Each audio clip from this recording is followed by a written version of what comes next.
sobre um outro fato também que aconteceu nessa semana, que foi aquele post de Donald Trump falando que ia acabar com a civilização iraniana, né? Acho que foi um turning point, talvez a gente pode dizer assim, porque Donald Trump vinha falando que era amigo do povo iraniano, pedindo que o povo iraniano se levantasse contra o regime, e nessa postagem ele fala de acabar com a civilização, e é como se ele falasse que aí a população iraniana é o inimigo também, e não só o regime dos ayatollahs. Isso chegou a incomodar, inclusive, alguns membros dentro do movimento MAGA, do Make America Great Again, de apoiadores de Donald Trump, e que já estavam, de certa forma, incomodados com Donald Trump ter descumprido a sua promessa de não envolver os Estados Unidos em conflitos externos. Como você acha que fica a relação entre os apoiadores de Donald Trump com Trump, tanto por causa dessa fala de exterminar uma civilização, quanto pelo fato de os Estados Unidos terem se envolvido em mais um conflito?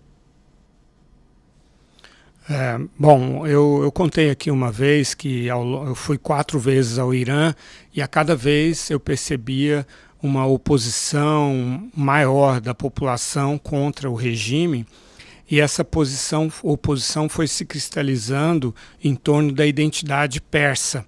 E na última vez que eu fui, em 2018, em Shiraz, onde é a terra natal do grande poeta medieval Hafez, havia muitos iranianos ali reunidos ao redor do memorial do Hafez, e era um dia de festa religiosa muçulmana.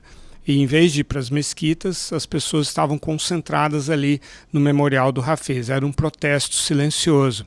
E eu perguntei, por que vocês estão aqui e não lá nas mesquitas? Era uma sexta-feira e ainda um feriado religioso. E aí me responderam assim: aquilo lá é árabe, nós somos persas. Então, eu ouvi muito isso, assim, que a civilização persa era a forma que os iranianos têm de se opor a essa identidade xiita que acabou ficando muito vinculada ao regime. Não é que os iranianos tenham necessariamente deixado de ser religiosos, mas a identidade política se deslocou muito da religião para a identidade persa. E o Trump disse naquele post: esta noite uma civilização vai morrer para nunca mais voltar a existir. Quando a gente fala de civilização, referindo-se ao Irã, é a civilização persa. Esse termo civilização se refere à Pérsia, assim como civilização grega, civilização romana. Essa palavra, ela não se refere ao Irã atual, se refere à Pérsia. E aí os iranianos ficaram perplexos com esse post. Ele está querendo destruir aquilo que nós estamos tentando defender. Estamos tentando defender contra esse regime. E com relação ao MAGA, realmente aquelas fissuras que começaram a surgir por causa dos arquivos Epstein, da não abertura completa dos arquivos, passando por essa postura belicosa no Caribe, de atacar embarcações, querer mudar o regime da Venezuela, depois agora o do Irã, esse engajamento em guerras, no caso do Irã, distantes, que era exatamente o que ele tinha prometido não fazer, não repetir, né? É algo que também deixa o MAGA perplexo.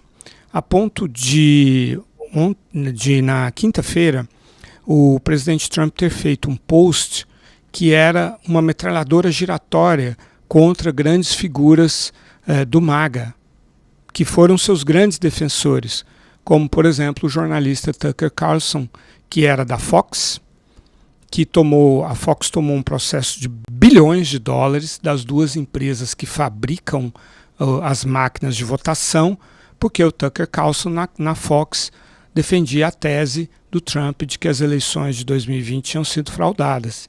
E ele foi demitido por causa disso, no contexto em que a Fox fez um acordo com essas empresas. Ou seja, ele é uma vítima de defender o Trump, pagou um preço altíssimo para defender o Trump. Mas, ultimamente, por causa da guerra no Irã, o Tucker Carlson tem sido um feroz crítico do Trump. E aí o Trump, na quinta-feira, fez um post que era contra ele, contra a Candace Owen, que disse que a Brigitte Macron era homem, né? São figuras da direita que vivem de agitação, né? De ficar trazendo teses assim malucas. E aí ele disse, não, a Brigitte é mais bonita do que a Candace, e fez um post enorme assim, criticando várias figuras do MAGA. E, é claro, ele reivindica para si a posse do movimento que ele criou, né? E diz que todas as pessoas são traidores do MAGA. Se referia também a Marjorie Taylor Greene, que ele chama de Marjorie Traitor Brown, né? E, então, há realmente essa fratura do líder do MAGA com a base do MAGA, claro que não é toda a base, tem muita gente que continua fiel ao Trump, ela se aprofundou. Esse é um dos custos políticos dessa guerra. Exato, até